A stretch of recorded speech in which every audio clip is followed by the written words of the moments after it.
આખા સત્સંગી જીવનમાંથી ભગવાનના સારા સારા ચરિત્રોમાંથી એક એક ભગવાનનું નામ બનાવ્યું.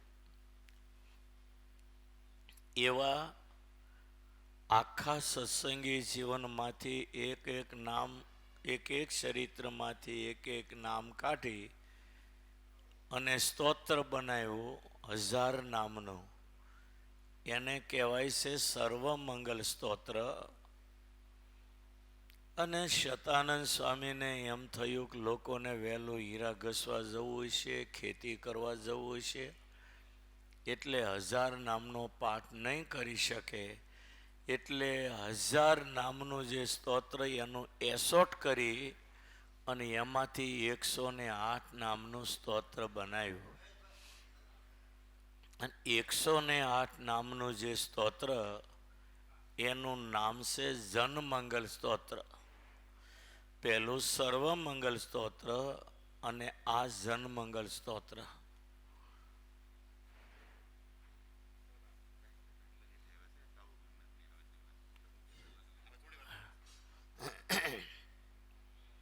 એટલે જનોનું મંગલ કરવા માટે આ સ્તોત્ર બનાવ્યું છે.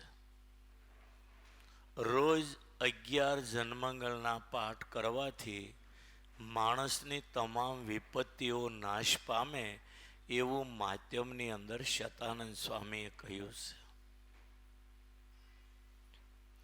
જનમંગલ સ્તોત્ર એ આપણા સંપ્રદાયની સાચી મૂડી છે અને દુઃખને નાશ કરવાનું શસ્ત્ર છે. એટલે જનમંગલનો પાઠ કરવો એ બહુ ઉત્તમ કહેલું છે. આજથી બધા એવો નિયમ લ્યો મારી શીખે કે એક પાઠ તો રોજ કરવો છે. એ તો શું છે, સંપલ કાઢીને ઉપર આવો, 3 ડેરામ દર્શન કરો ને ત્યાં એક પાઠ થઈ જાય. અને સ્પીડમાં કરીએ તો 1.5 મિનિટ થાય એક પાઠ કરતા. અત્યારે સગવડ સારી થઈ ગઈ છે. વાહન ઉપર બેસીને આવો ને તો એક પાઠ તો ઘરેથી અહીં પહોંચતા 2 પાઠ થઈ જાય. હું નાનો હતો ને ત્યારે હિરણ ઘંટીએ બેસીને જન્મંગલના પાઠ કરતો વાવ શેરીમાં. અમે જય સદગુરુ સાંજે આરતી બોલીએ ને એટલે બાપભાઈની અંબાજીની આરતી શરૂ કરતા. 2 આરતી હારી હાલતી કારખાનામાં. અહીંયા થોડુંક આખું પાછું. એટલે સંસારીઓના જીવનમાં સુખ દુઃખ તો આવતા જ હોય છે. અને ભગવાન એવા દયાળુ છે કે કોઈ ભૂલ કરે ને તો દુઃખ આપે, ભૂલ ન કરે ને દુઃખ ન આપે. પણ કહેવત છે મોટા પુરુષોની, મનુષ્ય માત્ર ભૂલને પાત્ર. એટલે હાલતા ચાલતા આપણી ભૂલ થવાની અને હાલતા ચાલતા દુઃખ આવવાનું. એટલે જન્મંગલનો પાઠ કરવાથી આવા આપણા જીવનના માર્ગમાં આવતા દુઃખો બધાય દૂર થાય. એમાં કેટલા સરસ નામ આપ્યા. મરુત્સુત પ્રિયાય નમઃ, કેટલું સરસ નામ. મરુત્સુત પ્રિયાય નમઃ એટલે સમજ્યા? મરુત સુત એટલે વાયુનો પુત્ર, મરુત એટલે વાયુ, સુત એટલે એનો દીકરો. એ જેને બહુ પ્રિય છે. સ્વામિનારાયણ ભગવાનને હનુમાનજી બહુ પ્રિય હતા. એવા સ્વામિનારાયણ ભગવાનને હું નમસ્કાર કરું છું. પછી બીજું નામ છે કાલી ભૈરવા જતી ભીષણાય નમઃ. ભીષણ એટલે ભયંકર. કાળ ભૈરવને પણ જે ભયંકર રૂપે દેખાય છે એવા સ્વામિનારાયણ ભગવાનને હું નમસ્કાર કરું. ભક્તોને શાંત મૂર્તિ રૂપે દેખાય પણ કાળ ભૈરવને ભયંકર ભીષણ રૂપે દેખાય. વન વિચરણમાં મહારાજ હિમાલયમાં ફરતા, ત્યાં કાળ ભૈરવ આવ્યો હતો. તો કે વર્ણિ તો એની રીતે વિચરણ કરતા કરતા પહાડોમાં જ્યાં વિચરણ કરે, જો કે બદ્રીનારાયણથી નીચે આવ્યા છે જોશીમઠ 36 કિલોમીટર, ત્યાંથી બીજી દિશામાં ઉત્તર દિશા તરફ પાછું પ્રયાણ કર્યું. અને એ પહાડોમાં જતા જતા ઘણાય પહાડો ઓળંગ્યા પછી એક ભયાનક પહાડોની ખીણો આવી. એમાં એક વડલો હતો અને એ વડલાની નીચે ગુફા હતી.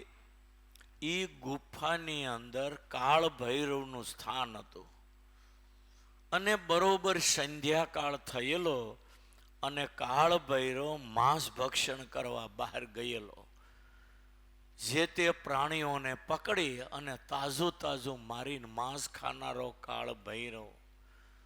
હવે એ બરોબર માંસ ભક્ષણ કરવા ગયો અને પાછળથી નીલકંઠ વર્ણી ચાલતા ચાલતા જે પહાડની નીચે ગુફા હતી કાળ ભૈરવનું રહેવાનું સ્થાન, ત્યાં આવી નીલકંઠ વર્ણી બેઠા. હવે વર્ણી ત્યાં બેઠા અને એ વખતે સંધ્યાકાળ થયેલો. ત્યાં તો યસ્ત પામ્યો છે દન્ન, ત્યારે કર્યું ત્યાં સંધ્યા વંદન.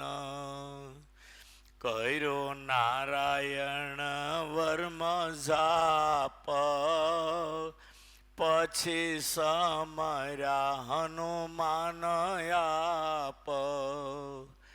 ત્યારે બટુવે છે બળવંત, આવી બેઠા વડે હનુમંત. એહ નિશી જન્માષ્ટમી તણી, એ રાત આગલી અંધારી ગણી. ગાજે મેઘને નદી ગોગવે, માથે વેરણ વીજળી ખવે. પાડે કપી ત્યાં ચીસો કાળી, નાસે વૈતાળ ને ત્યાં વૈતાળી. આ ભયંકર રાત્રિ હતી.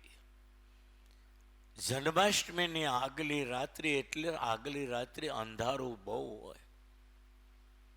સંધ્યા વંદન કરીને બેઠા અને સંધ્યા વંદન કરીને હનુમાનજીને સમર્યા એટલે વડલા સામે હતો એની ડાળી ઉપર સુપાઈને હનુમાનજી બેહી ગયા. અને હનુમાનજીને ખબર હતી કે અહીંયા ગુફામાં ભૈરવનું સ્થાન, ત્યાં મારો ભગવાન બેઠો, આગળ ભૈરવ આવશે તો કાંઈક ઉપાધિ કરશે. હવે એ ધ્યાનમાં બેઠા હોય ને એને વિઘન કરે એટલે મારે પહેલાં એ રસ્તો કરવા પહોંચી જવું જોઈએ. આમે હનુમાનજીનું સ્મરણ કર્યું હતું, દાદા આવી જાઓ, એટલે ડાળી ઉપર આવીને બેસી ગયા. અંતર્યામી એ ભગવાન જેવા અંતર્યામીઓ, હનુમાનજી જેવા ભગવાન અંતર્યામી એવા હનુમાનજી અંતર્યામી. તો જ તમે નાળિયેર માનો દીકરો આપજો, પડદે દીકરો આપે. અમેરિકા વાળો માનતા કરે તોય ભલે, ફ્રાન્સ વાળો માનતા કરે તોય ભલે, પેરિસ વાળો માનતા કરે તોય ભલે, લંડન વાળો હોય તોય ભલે, ને અરબસ્તાન વાળો હોય તોય ભલે. અહીંયા બેઠા હનુમાનજીને સારંગપુર ને અયોધ્યામાં બેઠા બેઠા ખબર પડે કે ફલાણા દેશના માણસે મારી પાસે દીકરાની યાચના કરી છે. એટલે હનુમાનજી અંતર્યામી જાણી જાય. જેમ અંતર્યામી ભગવાન બધું એક જગ્યાએ બેઠા થકા હસ્તકમળવત દેખે, એમ બધું હનુમાનજી જાણે. જોકે ભગવાને તો સ્મરણ કર્યું હતું, અને સ્મરણ કર્યું ને એટલે તરત હનુમાનજી આવીને બેહી ગયા. એને પણ ખબર હતી કે ભૈરવના ગુફાના સ્થાન પાસે ભગવાન બેઠા એટલે ભૈરવ કંઈક આગળ આવશે ને હખણો નહીં રહે, એ હનુમાનજીને ખબર હતી. એટલે હનુમાનજી વડલે આવીને બેસી ગયા અને વર્ણી આમ ધ્યાનમાં બેઠા નિત્યક્રમ કરે. સાયંકાળની સંધ્યા કરે. બ્રાહ્મણ હોય ને એને ત્રિકાળ સંધ્યા કરવાનું કહ્યું છે. બ્રાહ્મણ જો ત્રિકાળ સંધ્યા ન કરે તો શૂદ્ર કરતા એને હલકો કહ્યો છે. અને જન્મ થાય ત્યારે પણ એ શૂદ્ર કહેવાય. જન્મ ના જાય તે શૂદ્ર સંસ્કારાત દ્વિજ ઉચ્યતે. જન્મથી આપણે જેમ શૂદ્ર જ કહેવાય, આપણી કરતાય પણ સંસ્કારાત દ્વિજ ઉચ્યતે. એના જ્યારે સંસ્કારો થાય ત્યારે એને બ્રાહ્મણ કહેવામાં આવે છે. હવે વર્ણિ ધ્યાનમાં બેઠા અને ઓલ્યો કાળ ભૈરવ અંધારું બરાબરનું આગલી રાત જન્માષ્ટમીની હતી. આખા ભારતમાં જ્યારે ઢોલ નગારા વાગે અને કૃષ્ણના જન્મના ગડગડાટ નગારા વાગે, એ વખતે પહાડોની ખીણમાં નીલકંઠ વર્ણી ભૂખ્યા તરસ્યા એ વડલા નીચે બેઠા હતા. આમાંથી કોક જન્માષ્ટમી કરતા હશે. નીલકંઠ વર્ણીને તો ઓટોમેટિક જન્માષ્ટમી થઈ જતી હતી. ત્યાં કોણ ખાવાનું આપે? અને બરોબર વર્ણે ત્યાં બેઠા અને કાળ ભૈરવ માંસાહાર કરી અને આખું શરીર લોહીથી ખરડાયેલું અઘોરીના જેવું, અને ત્રાડ્યું પાડતો પાડતો કાળ ભૈરવ આવ્યો. ત્યાં એવો કાળ ભૈરવ ત્રાડ્યું નાખતો આવે અને એની હારે વૈતાળો પિશાચો ડાકીણીની એની બધી ટોળી હારે આખું ટોળું આવે. અને એ ટોળું આવતાની સાથે કાળ ભૈરવને જોતા ત્રાડ્યું નાખી એને વર્ણિને પોતાના સ્થાનમાં ભગવાનને જોયા. ત્રાડ્યું નાખી મોટી મોટી. આપણા શાસ્ત્રોમાં ભારતના તીર્થોનો બહુ મહિમા છે. સ્કંદ પુરાણ 81,000 શ્લોકનું છે. એની અંદર હજારો ને લાખો તીર્થોનો મહિમા છે. એમાંય નર્મદાના 2 કિનારા ઉપર થોડા થોડા અંતરે જેટલા તીર્થો એ બધાનો મહિમા છે. 7 મુક્તિપુરી, 4 ધામ એ આપણા મહત્વના છે. 999 નદીઓ, 68 તીર્થો. એટલે દુનિયામાં એક તીર્થ નથી, એ ભારતમાં ખૂણે ખાચરે બધા તીર્થો પથરાયેલા છે. એટલે આપણી પાસે એવી મિલકત અને મૂડી છે કે દુનિયામાં કોઈની પાસે 1% નથી, એટલી આપણી પાસે 1000% મૂડી છે. આપણા બહુ જન્મના પૂર્ણ છે ને ત્યારે આ ભારતમાં જન્મ મળ્યો છે. અને તમે જુઓ ભગવાનના કેટલા અવતારો થયા, એક પણ અવતાર એવો નથી ભારતની બહાર થયો હોય. એટલે આપણે ભારતમાં રહેનારા બહુ મોટા ભાગ્યશાળી છીએ. અને ભારતના અધિષ્ઠાતા દેવ નરનારાયણ દેવ છે. આ નરનારાયણ દેવનો દેશ છે. અને ભારતની મુમુક્ષુ પ્રજાના હિત માટે આજે પણ હિમાલયમાં બદ્રિકાશ્રમમાં નરનારાયણ દેવ આકલ્પ પર્યંત કઠોર તપ કરે છે ભારતની મુમુક્ષુ પ્રજા માટે.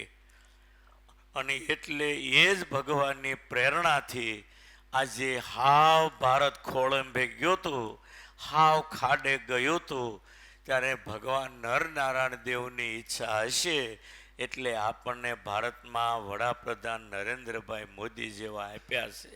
આ એક બહુ મોટી ચમત્કારની વાત છે, તમને કહું. નહીતર ભારતને ચીનવાળા ને પાકિસ્તાનવાળા બે ભેગા થઈને આપણનો ભોળીઓ વાળી દે એમ હતા. એને બદલે એને બિલાડી બનાવી દીધી. અને આજે ભારત દુનિયામાં સિંહ તરીકે ઊભું છે. એનું કારણ જો કોઈ હોય તો નરેન્દ્રભાઈ મોદી છે. એની પ્રતિભા આજે 9 દિવસ સુધી માત્ર પાણી ઉપર રહેવું, આ તમને ગળે ઉતરે છે વાત?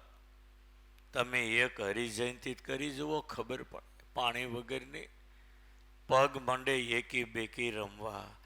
અને હિમાલયમાં કેદારનાથ જાય, ગુફામાં વયા જાય, 3 દિવસ બહાર ન નીકળવું, એ ઈશ્વરને શોધવા માટે કેટલા એ ઊંડા ઉતરેલા છે, વિચાર કરો. આજે હું સત્ય કહું કે એને ભગવાનનો સાક્ષાત્કાર થયેલો છે અને તો જ આવું કામ શક્ય છે, બાકી આ શક્ય છે જ નહીં. બાકી ક્યાં ઠેઠ અત્યારે હિમાલયમાં રોજ 2-3 ગાડીઓ ગંગામાં ખાબકતી હતી. પટ્ટીવાળો રોડ, જરાક ભૂલ થઈ એટલે ગંગામાં ખાબકી જાય, પછી તપાસ જ કરવાનું નહીં. આજે 4 લાઈનો કરી દીધી 4 ધામની અંદર. 4 લાઈનો મેં સાંભળ્યું 42,000 કરોડ પાસ કરી 4 ધામની અંદર. કેવી વ્યવસ્થા કરી! હું તો ખાલી હમણાં ગયો તો દેવપ્રયાગ સુધી ગયો, ત્યાં તો કેટલા જીસીબી 200-500 જીસીબી લાઈનમાં કામ કરતા હતા. પહાડો તોડી અને પોળા રસ્તા કરે. હિન્દુ હોય ને એને આંખો મીસીને ભાજપને વોટ અપાય એટલી મને ખબર પડે, જો હિન્દુ હોય તો. અરે બિચારા મુસલમાનો સમજી ગયા, એ આજે ભાજપને મળ્યા વોટ આપવા. ભાઈઓ પણ મુસલમાનની સમજી ગઈ, મોદી હશે તો સલામતી, નહીતર આપણો ધણી ક્યારે ફંગોળીને ક્યાં ફેંકી દેશે ને કાંઈ કહેવાય નહીં. ધણીનો વિશ્વાસ નહોતો, એને આપણા નરેન્દ્રભાઈનો વિશ્વાસ બેઠો. તમે વિચાર તો કરો કેટલી એની મહાનતા હશે. ક્યારેક આવો વિચાર એકલા બેઠા હોય ને ત્યારે કરવો, અને એક માળા નરેન્દ્રભાઈ મોદી માટે કરવી. જેવો એ સતયુગના સમયમાં હરિશ્ચંદ્ર રાજા હતા, એવા આજે કળિયુગના આ હરિશ્ચંદ્ર રાજા જ કહેવાય. આમાં કાંઈ ફરક નથી. કોઈ આજે એની સામે વિરોધ ઊભો કરી શકે એમ નથી. કારણ કે જેટલા કામ કરે ને 100 વખત વિચારી બધાયનું ભલું થાય ને એવા કામ કરે છે. ઉપનિષદના જે આશીર્વાદ એ આજે મોદી સફળ કરે છે. સર્વે સુખીન સંતુ, સર્વે સંતુ નિરામય, સર્વે ભદ્રાણી પશ્યંતુ, મા કસ્તિ દુઃખ ભાગ ભવેત. આજે ઉપનિષદના સૂત્રો આજે નરેન્દ્રભાઈ મોદી સફળ કરે છે. સર્વે સંતુ નિરામય, આજે 5 લાખનું મા કાર્ડ કહેવાય ને. હવે ગરીબ બિચારો હોસ્પિટલમાં જાય, ડૉક્ટરને ફી પૂછીને પગથિયા ઉતરી જાય, બૈરું ઘરે મરી જાય, શું કરે? આયુષ્માન કાર્ડ. હવે 5 લાખ સુધી 10 લાખ સુધીનું બિલ તમારે ચૂકવવાનું નહીં. હવે તમે કલ્પના તો કરો, આ રૂપિયો એમ તો જ્યારે પાછું ભાજપ આવી ત્યારે તેજુરીનું તળિયું સાફ હતું, અને પછી કે મોદી સહકાર નો આપે. તળિયું સાફ હતું, તેજુરીમાં કાંઈ નહીં. મોદી બિચારા લાવે ક્યાંથી? અને જીએસટી ને આ બધાની આજે કેટલી આવક થયા હિન્દુસ્તાનને, અને એમાંથી 1 પૈસો નરેન્દ્ર મોદીને જોતો નથી. એ બધો પ્રજા માટે જ વાપરે છે. મારી પ્રજા એક પણ દુઃખી ન હોવી, એક પણ ઝૂંપડામાં ન હોવી જોઈએ. હવે આવી વિચારધારા તો દીકરાના બાપને હોતી નથી. એ આજે ભારતનો રાજા જો આવા વિચાર કરતા હોય તો આંખો મીસીને ભાજપને વોટ અપાય. અને કેટલી આજે સલામતી તમે જુઓ. અહીંયા હળગાવી દીધેલા હુલ્લરમાં આપણા વડો ખોપાળાના કરમસિંહને હળગાવી દીધો તો હિન્દુઓ ભાગવા મળ્યા હતા. અને આજે નરેન્દ્રભાઈ મોદીની સલામતી જુઓ. આજે ભારતની સલામતી માટે કેટલું એનું સાહસ છે. તમારું કોઈ નામ ન લઈ શકે. અહીંયા કેટલાય ફ્લેટો લેવા આવતા હતા. અધવચ્ચે 1 ફ્લેટ લઈ લે એટલે બાજુના ફ્લેટની પછી વેલ્યુ જ ન રહે. કાયદો કરી નાખ્યો, હવે કોઈ ફ્લેટ વેચી જ ન શકે. લ્યો, અને ઘણાને પૈસા લેવા હાટું મુસલમાન ડબલ પૈસા ફ્લેટ આપી દે, બાજુવાળાનું શું કરવું? એની પણ એને વ્યવસ્થા કરી દીધી. આખો કાયદો લાવ્યા, આવું કોઈ ફ્લેટનો દસ્તાવેજ કોઈ કરી જ ન શકે. અને હજી એવો કાયદો આવી છે કે હિન્દુને જ દસ્તાવેજ, બીજા કોઈ નહીં. નવો મુસલમાન કોઈ હિન્દુસ્તાનમાં આવી જ ન શકે. હશે ને સલામતીથી રાખશે. કોઈનું નરેન્દ્રભાઈ અહિત ઈચ્છતા નથી. ભારતના મુસલમાન સીધી રીતે જીવતા હોય તો એની સેફટી સાચવશે, પણ આઘા પાછા થયા તો કોઈને માટે હરખું નથી.